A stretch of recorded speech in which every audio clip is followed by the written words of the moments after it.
The art of having, understanding the phrase.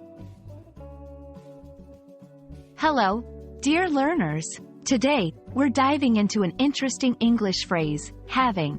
By the end of this video, you'll have a clear understanding of what it means and how to use it. Let's get started.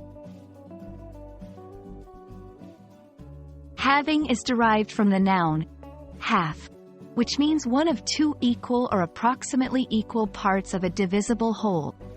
When we say having, we're essentially talking about the act of dividing something into two equal parts. Imagine you have a chocolate bar and you split it into two pieces so that you and a friend can share it. That's having.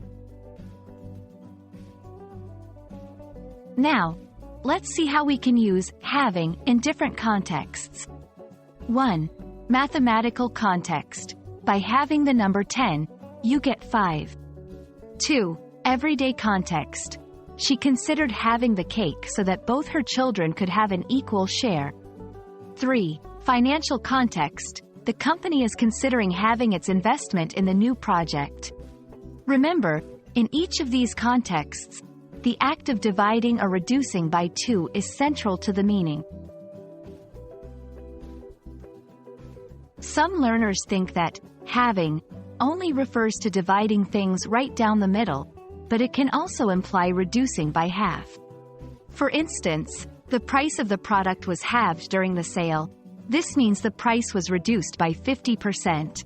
It's essential to understand the context to grasp the exact meaning of having. And there you have it. We've explored the phrase having and its various uses in English.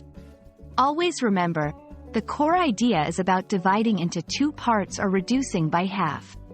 We hope this video shed light on the topic for you. Keep practicing, and we'll see you in the next one.